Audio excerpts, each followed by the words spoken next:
Raising the Bets is brought to you by the Star Quest Production Network and is made possible by our many generous patrons. If you'd like to support the podcast, please visit sqpn.com/give.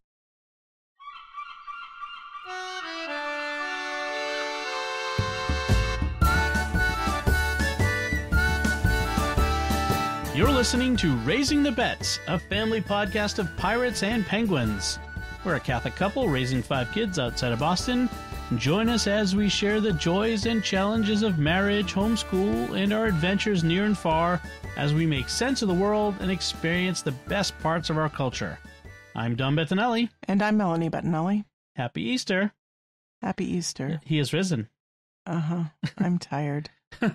Well, maybe you get a little bit of energy for the folks who are listening so we don't send them to sleep while they listen to the podcast. Uh-huh. So it's been a long Triduum and Easter Sunday. We're recording this a day later on Easter Monday, and we're still recovering. It's kind of funny how it's the day after the holiday that we're all like whacked with the tired stick, the whole family. Yeah. Yeah. Just like you're run out. The kids are kind of crazy, run out.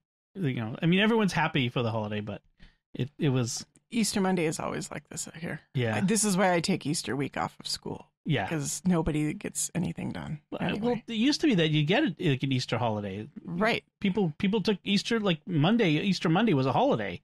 Because you needed it. You need it. Yeah, it should be a holiday.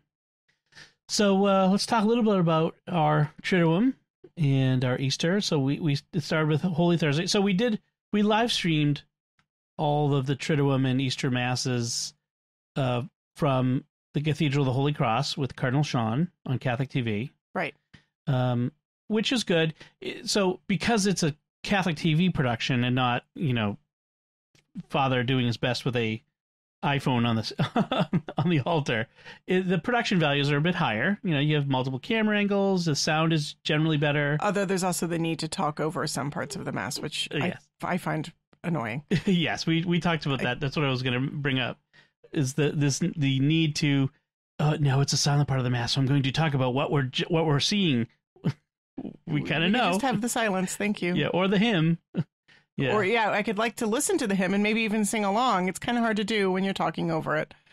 Of course, as the one thing that we did realize is that there could in fact be a lot of people who are watching this who are not generally Catholic, who don't know how things work, and having explanation could be helpful to them. So there's that. But yeah, it's one of the prices you pay for the not live streamed version of things. Right. So I wouldn't mind actually if it was like text on the screen as opposed to voiceover. Constantly talking. I could find that less annoying. Intrusive. Yeah. I mean, they do that for everything. The Pope's Mass. Remember the Pope's Urbi et Orbi? Although that wasn't as bad. Like it was at the beginning and end. It really wasn't during. Right. Anyway. Well, sometimes when they do the translations, I'm just like, I kind of want to listen to the Italian. I know I'm in the minority here, but you can kind of understand and follow it, but right.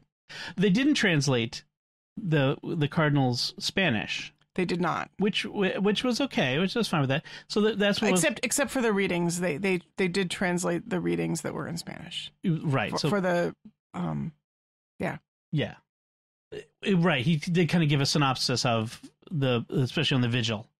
So let's go back to Thursday. So there was after dinner, it was at 7:30. We came in, we watched it, and it was good. There was no, as everyone knows, there was no foot washing this year, which is fine.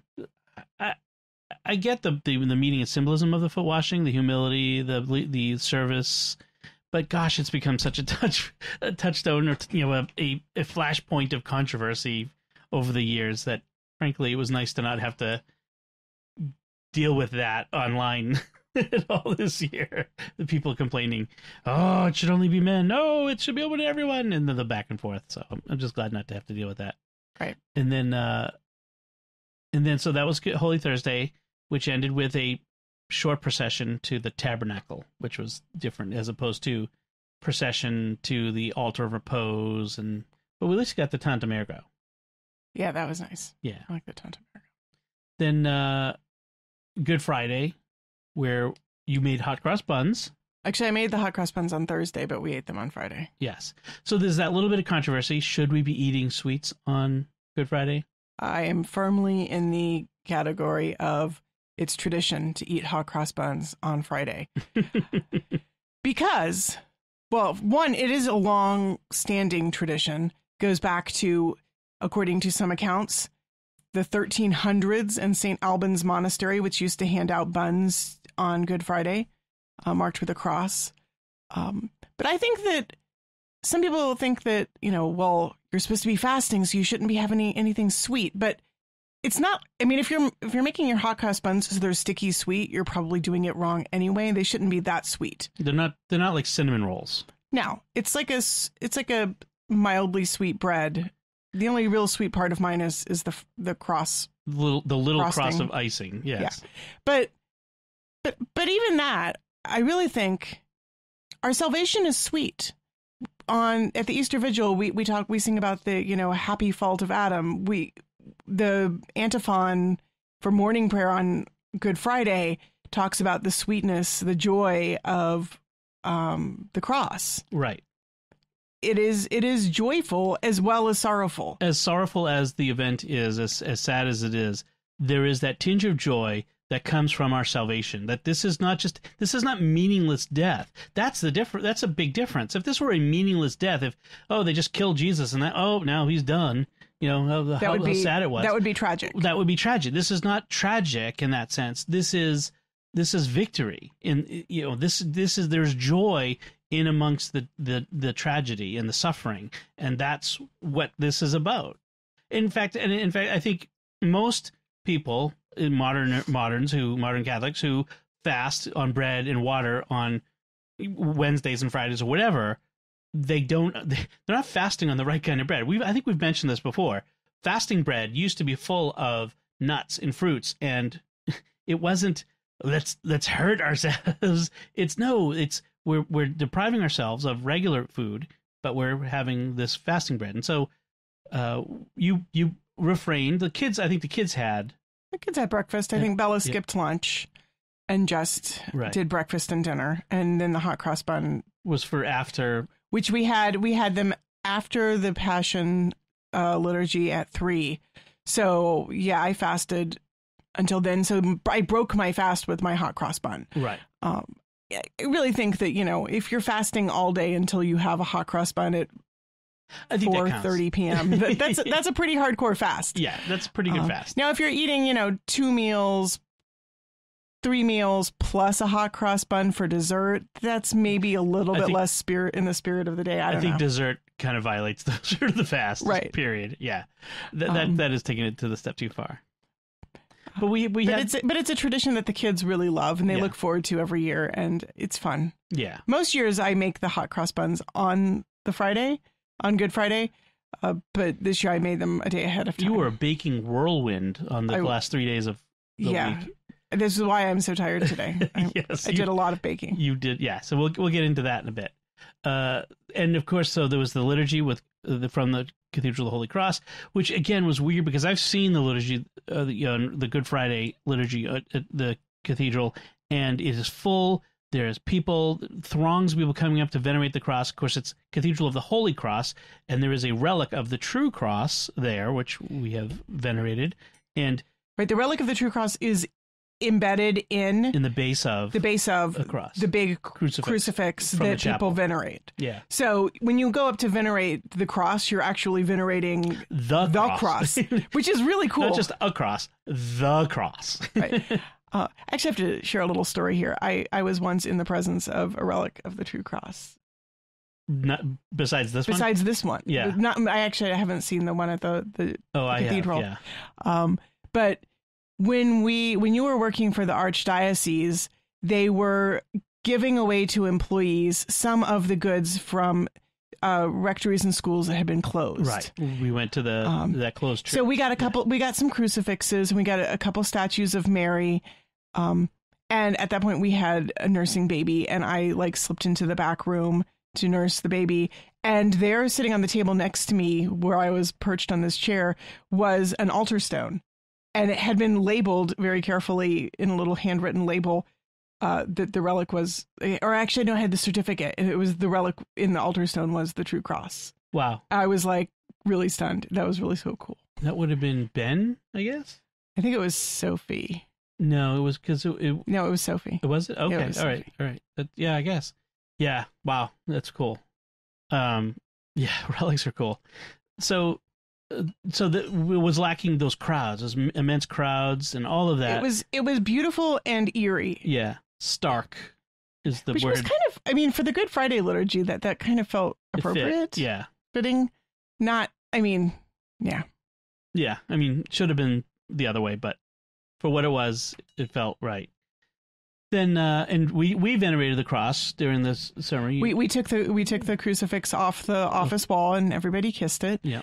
So, we venerated our own crucifix in our own way. Yep. Which actually, that crucifix is one of the ones we got from that.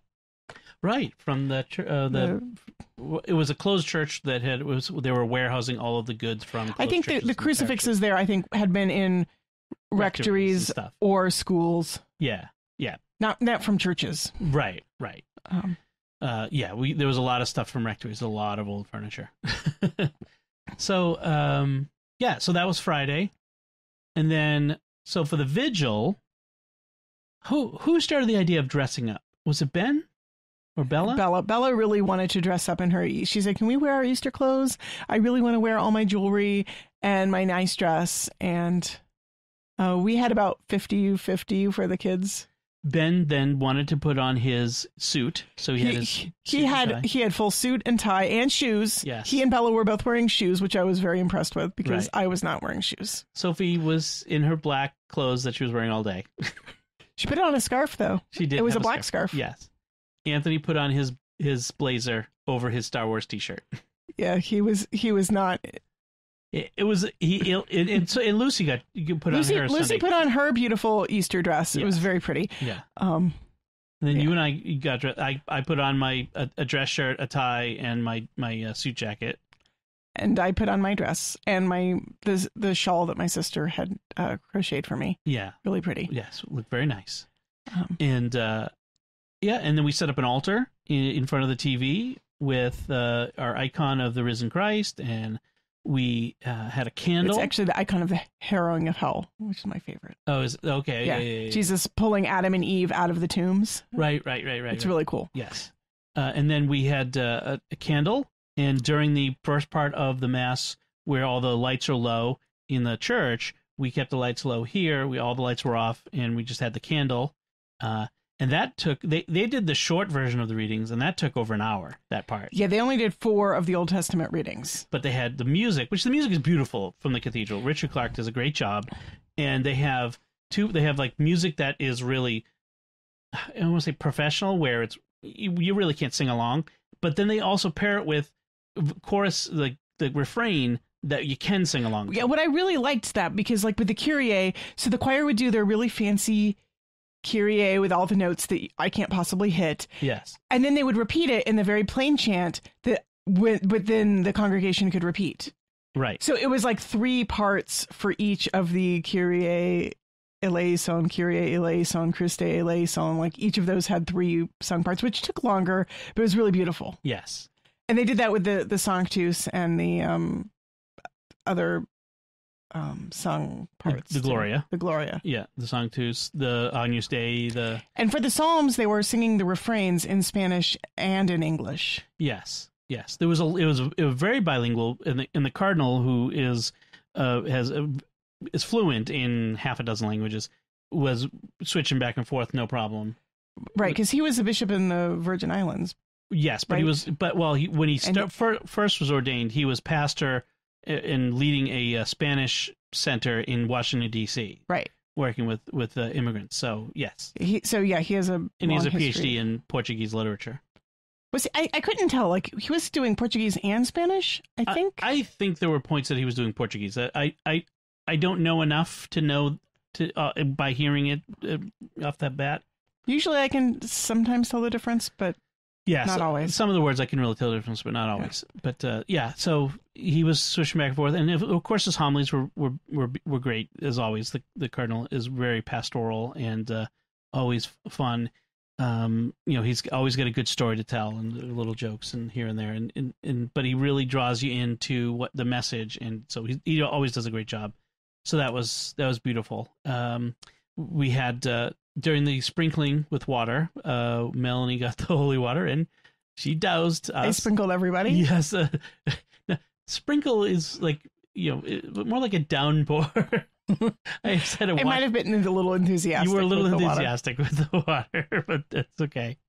And then, and then it was very late by the end. So they were all fading. But they all had a hot cross bun before they went to bed. Yes, yeah.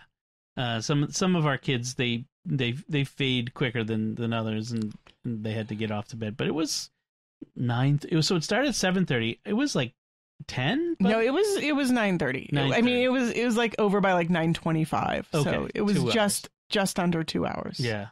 I mean, I remember the Steubenville Easter Vigil masses. They would do all of the prayers, all of the readings. They would have multiple baptisms. It would start like at 7 and get over at 1 a.m. It was. I think the longest one I ever went to was at my parents' parish, where they would do all the readings, and they frequently would have like 40 baptisms. Ugh. 40. I mean, that's great. It's very long. It's very long. Well, in Steubenville, the chapel would be so crowded that some people would end up not just standing against the wall, not just standing up against the bench, but standing between those people, like without anything to lean against. I was one of those people once. Oh my gosh, longest night of my life. But yeah, and then there would be a resurrection party afterward where they'd have a band and food, and you'd party till dawn. I think at that point I would be going home to bed. Yes, that would be you. Yeah. So that was our Easter Vigil, and then Sunday morning, Easter Sunday, we the kids were up at the crack of dawn, as they do. They let us sleep in a little bit. I think I slept in almost till 8. I think so. I think you. Yeah, sorry, I was getting a drink of water. I thought you were going to talk more. Oh, no. But yeah, I got up a little earlier than you. But it's funny that they won't touch anything, the baskets or anything, until you're up. It's very polite of them. Like we've never told them you can't touch them until we're up. But no, although I might have when they were little, I might have been like, "Don't touch it." The mama it gets up and sees it and sees you opening things. And it might have to do with Christmas and St. Nicholas and that sort of stuff, so it could be probably connected to that. Anyway, so once they dug in, what did you get them for? Well, I'm sorry. What did the Easter Bunny get them for? No, they all know it's me. Okay, they really do. Let's see. Everybody got a chocolate cross and a chocolate bunny, and then various like jelly beans, M&M chocolate eggs, Reese's peanut butter eggs. Everybody got a blank draw your own comic book. There have been some funny comics. Which they all have taken to them quite well. I mean, they like drawing comic books anyway, and I had previously printed off individual pages, but this is like they each get a whole book. Yeah, Anthony's done the Adventures of Fart Bomb Man. He is very, very 9. Yeah. And see what else. Oh, and confetti eggs. And then we had confetti eggs, which was completely new to me. Right. So I grew up in Texas, where the Mexican custom of cascarones is very popular. They're real eggshells that have you when you break them to cook them, you just cut off a little bit of the top and then pour out the egg. Then you dry them, dye them, fill them with confetti, and then tape a little bit of tissue paper over the hole. And then they become confetti bombs. And then they're confetti bombs, and you crack them over people's heads. Or throw them at each other. Well, they don't really work very well. Anthony was trying to throw them, but you're supposed to just hold it in your hand and bang somebody on the noggin, and the confetti goes all over their head. Yes. And it's very fun. Yes, I had one of those. And there's confetti in your hair and everywhere.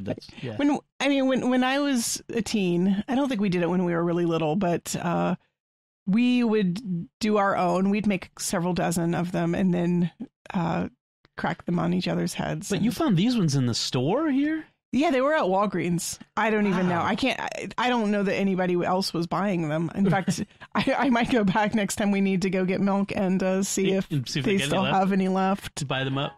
Yeah, because the kids, they went through three dozen of them in like 5 minutes flat. Yeah. Well, there was confetti everywhere in the patio, but given the rain today, the ridiculous rainstorm we had, it looks like it's all gone, so it's fine. Yeah. I told them they had to do it outside. Some of it got tracked into the house again, of course. Of course. But a lot less than it could have been if they were cracking them in the house. It's Easter. It's Easter. You can vacuum it up. The confetti and Easter grass, it's just a fact of Easter. Like wrapping paper on Christmas. Right. So, except messier. We ended up, because we couldn't visit with family, we ended up Zooming with family. I think that was the thing that everyone did this year. We Zoomed with my family after dinner. And then we Zoomed with your family, which was nice. I mean, usually because we live closer to my family, we go visit my family. But I almost never get to talk to your family on holidays, so it was nice. Right. Usually if I call them at all, it's like when we're driving home from your family's or driving over to your Or you families. found a quiet corner at my brother's house or something. Right, something like that. But sometimes I don't even talk to my family at all on holidays. I talk to them like the day after or something. Yeah. But that was nice. We get to talk. So we didn't get a chance to talk to your sister, Tree. She did not mean to sleep through it, but she slept through it. Right. But they had a very loud. They had water pipes bursting under their floors, and so they'd had a very loud industrial fan in their house she's nicknamed Moby Dick for the 5 days before Easter. And she woke up Easter morning and she said it was gloriously silent, and she wasn't sure what to make of that. But I think she was catching up on lost sleep, right. Because she said it was very, very loud. So, but we did see everyone else, and then we saw, and of course, saw my family and my mom, and we even got a chance to see my dad, who, it was outside, walking into the backyard, and got a chance to wave from the iPad, I think it was. So that was nice. And then one thing we missed was our parish in the next town over, where we've talked about it before. Our pastor organized an Easter procession, an Easter parade, a car procession between the three churches that make up the parish, or the collaborative. Right. So they started at Our Lady of Lourdes. Everybody met at 2:00. He asked everyone to decorate their cars with balloons or other Easter symbols to express our Easter joy. And then they processed. Are balloons an Easter symbol? No, balloons and Easter symbols. Oh, I think you said balloons and other Easter symbols. No, balloon. I know. Anyway, then they processed past Christ the King, and then ended up at St. Edith Stein, which is our parish church, and where everyone parked their cars. It was like a drive-in theater. Right? Yeah. And Father Michael brought out the Easter candle, which I don't know that he was able to light because it was very windy. It was very windy. And he brought out the monstrance, and he did benediction in the parking lot, which I think was really cool. And there was a bunch of pictures in the local paper. Yeah, the local paper did a great job. They sent out a photographer who got pictures of the whole procession and the benediction. And the former mayor of Brockton was there holding the microphone for Father Michael. Yep. And I have to say the most moving pictures, though, were the ones of Father's face. He was looking out at the congregation. He looked so happy. Just happy to see so everyone. Full of joy. Yeah. I really was sad that we weren't able to be there, but at the time the procession started, we're still cooking dinner. Right. We did not get our acts together. It was as actually usual. We miscalculated timing of things, but horribly badly. We had to reschedule the Zoom with my family, in fact, because we were just running so late. But one thing that brought up something to me is like I feel for our pastors, our priests, who on Easter celebrated Mass alone generally, and then had to stay in their rectories alone. They couldn't even go to their families' houses, to be with them, and they couldn't be with the people gosh, I think they're very sad and lonely. Yes. I mean, it's just sad as sad and lonely as we are for missing our friends and family. So are our priests. They're having a hard time, I think, some of them. Right. I think so. So keep them in mind. So speaking of dinner and food, let's talk about what we made on Easter. So starting with breakfast. So you made in Easter bread. Yeah, it was a cranberry orange bread. Although I sort of was running low on cranberries, and so I ransacked the dried fruits, and it also had a handful of currants and some yellow raisins, golden raisins. Oh, is that what that was? Yep. And then the almond. And it was filled with a combination of cream cheese and almond paste.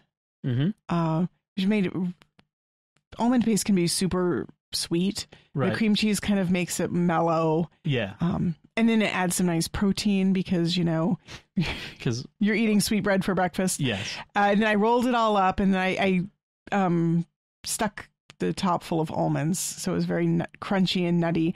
Unfortunately, when I rolled it up, I did not pinch it well enough or something, because most of the filling leaked out the bottom, and then the whole bread kind of deflated into this very flat, pancakey sort of. Yeah. It was very sad. I mean, it was still yummy, but yeah. It tasted good, but I don't know. I need to do something to keep that from happening next time. I don't know what. And then I did the traditional deviled eggs. Oh, my favorite. I love deviled eggs so much. So we usually dye a couple dozen eggs, and I'll take one of those dozens and make deviled eggs. And I basically follow the Cook's Illustrated recipe, although I added a dose of Tabasco roasted pepper sauce, which I really like.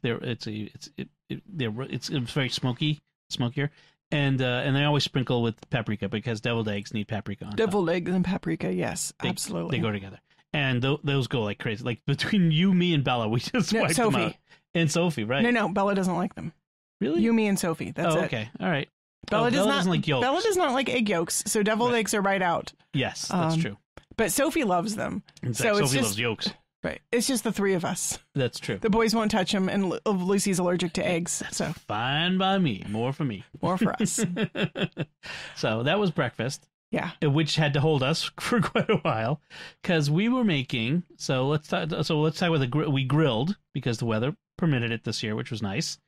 And you had picked up a rack of lamb at Whole Foods last week. Yeah, a small rack of lamb. It was one small rack, and so grilled that with a thyme rosemary rub on the meat itself, and then we made a roasted red pepper relish. So it was a roasted red pepper with garlic, which I should have roasted the garlic. It would have mellowed out. Yeah, the garlic was too sharp. It was too sharp. So next time we'll roast the garlic and cook it a little bit. Cilantro, lemon juice, honey, a little bit of honey, salt and pepper, and it was really good. So that was good as a relish on that. It went really well with it. Then we did another Cook's Illustrated recipe that we'd seen the video for on their YouTube channel recently. It's for a Japanese grilled flank steak and scallion rolls. It's called negamaki. If you go to a Japanese restaurant, that's what it is. And so it's basically flank steak cut into thin strips, rolled up. Pounded.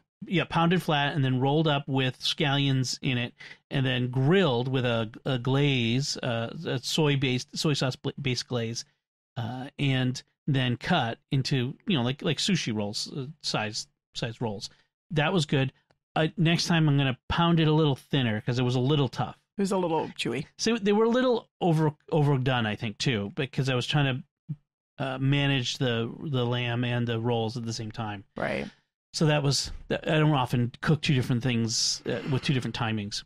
Then, and then the other thing I grilled was the eggplant. So we mentioned the eggplant before, that we make that grilled eggplant, but this time we didn't have any mint. The mint sadly disappeared. Yes, you bought mint, but neither of us can find it. So who knows where it went? We probably went bad. We threw it away. Neither of us remember, which is entirely possible. So instead, we took the other roasted red pepper. Added cilantro instead of mint, put honey in it, garlic chili paste, the Asian garlic chili paste, and lemon juice. And that actually came out really well. Yeah, it wasn't quite as good as the one with the mint, but it was good. Then you made the potatoes, which were awesome. I made these Greek potatoes. You cook them in chicken broth and lemon juice, equal parts chicken broth, lemon juice, and olive oil, on a sheet pan, and it's like there's swamp swimming in the liquid when you first put them in. Yes. And you're thinking, okay, how are these possibly going to be good? But Yukon Gold potatoes, yeah. But yeah, Yukon Gold potatoes, and you cut them into quarters, and then at the end, like the last 10 minutes, you turn them over. You put them cut side down first, and you turn them over, and they they brown up really nicely with this really good lemony. And they absorb flavor. almost all the liquid. Yeah. Like a really strong lemon and oregano flavor that was really good. Yeah, really awesome. There wasn't much left. And we had some asparagus and sweet potatoes. And you made your challah. And I made my challah. Holiday bread. Which I shaped like a cross. Yes. Really a little fancy braiding there. A fantastic, yes, very fancy braiding. It's not easy. And fantastically popular. Really good. Tender. It makes amazing toast. I thought it was a little dried out this year. I don't know what I did. Yeah. I thought it was really good. Today I toasted up a slice and had some of that roasted red pepper relish on it. It was really awesome. Yum. That was good. So and then we had your favorite Riesling. Chateau Saint Michel in the Columbia Valley, which my parents visited when I was a teen. And they visited the winery, and that has been my family's holiday wine of choice ever since. It's really good. It's sweet. Yeah, it's a nice sweet Riesling. But it's not sticky sweet. No, it's not like a dessert. It's kind of a crisp flavor. Yeah. Kind of fruity, a little bit pear and peach maybe. Anyway, I really like it a lot. It pairs well with the lamb. It always has. Generally the kids liked the lamb. Bella, Anthony, Lucy, and Sophie liked it too, right? Yeah, they all liked it. Ben had even a few bites of it, but I think he had too much candy by the time dinner rolled around, and he was not feeling all that great. Poor kid. Yeah, but they liked it better than the leg of lamb because rack of lamb is a much milder flavor and tenderer cut. Yeah. Although I really like that grilled leg of lamb we do with the paste. Yeah, they didn't. They didn't have it at the store. Yeah. You do what you can. Yeah. So that was, and then we had for dessert, you made a ricotta cheesecake pie. Right. And cookies. Bella made cookies. Bella made chocolate cookies, and I made some amaretto almond cookies that Lucy can eat. Yes. They're really good. I mean, they're just, even if you aren't allergic to flour or dairy or whatever, it's still really good. Oh yeah, these would be like holiday cookies regardless. Yeah, they're yummy. So that's what we had. So yeah, and then just after that, today we're just recovering. Today's been a weird day. Anyway, we had no school. It was very rainy, very windy. Oh my gosh, so windy. So we had our gazebo on the patio. I am so glad that your dad and I went through all the hassle, and it was a huge hassle to anchor that thing down. So there are 2-foot steel anchors in the ground that have wires coming from them and around the base of each leg. And this is some slack. So when the wind goes, that thing lifts. And it lifted a few times today. It lifted it right off the edge of the patio onto the ground. Yeah. I mean, like if it wasn't anchored, that thing would have been flipped over and broken. Oh, yeah.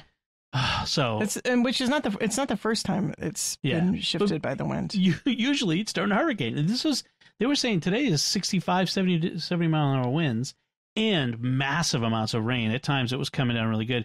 The best thing, knock on wood, is that no leaks. There was no leaks in the living room. We had a really bad chimney leak a few years ago. Yes. That ended up, we had to get most of the living room ceiling torn down. And we've had a really bad bathroom ceiling leak. And we had a bathroom ceiling leak, which we got kind of fixed for nothing. Remember, we called the guy out to look at it. He kind of like nudged it back down. We think when the solar panels were put in, they might have knocked the hood for the bathroom vent loose, and so he pushed it back down. He said, "Look, I'm supposed to charge you, $300 to do anything, but I didn't really do anything. So just call us next time you have a roof thing you need done." Yeah, he was very nice. Yeah, it was the same company, the same guys who had redone the roof, the chimney for us last time, which we spent a minor fortune on. So, I think we're about even. But yeah, so this time, knock on wood, no water coming in, none of that. So thank God. It was our power did flicker once. Not just flicker, it went out and then came back. It did. Yeah, I was worried because I was recording a bunch of podcasts today. I really got to get like either a failover generator that automatically kicks in so that you don't lose power, or solar batteries or something. It just, Yeah, we really should. If Because this happens often enough, like once a year at least, we lose power. Yes, our power. I've lived in this area most of my entire life, and we've never lost power as much as we've lost power here where we live in this town. It's just crazy. It's although again, we lucked out today. I looked at an outage map, and all the towns around us have 50%, 60% power outage, but today is just like almost zero. So we did pretty well. All right, we're gonna cut this one short because we're, like you said, we're exhausted. It's late, and we'll be back next week. We have lots more to talk about some of the stuff we've been reading and watching and our usual things we want to talk about. But for now, we just want to leave you with Happy Easter. Happy Easter. And so we're going to take a moment to thank our patrons who make it possible for us to create Raising the Bets, including Christine, Pat, Steve, Dante, and Caroline. Their generous donations at sqpn.com/give make it possible for us to continue Raising the Bets and all the shows at StarQuest. You can join them by visiting sqpn.com/give. So that's it from us. What did you think of our discussion, or anything we had to say, or what did you have for Easter dinner? We'd love to hear from you guys, and what you did and what you did on Easter. Did you live stream? Did you watch the vigil? Did you dress up for the vigil? We want to hear from you and what happened with you guys, and we'd love to share it with everyone. So let us know by commenting on the show at sqpn.com/bets. That's BETTS. Or the SQPN Facebook page, facebook.com/StarQuestMedia, or send an email to bets, BETTS, at sqpn.com. And remember to like Raising the Bets on the StarQuest Facebook page, retweet us on Twitter where we're at SQPN, and leave comments there as well. We'd love to engage with you on social media. Until next time, I'm Don Bettinelli, and she's Melanie Bettinelli. Thank you for listening to Raising the Bets on StarQuest.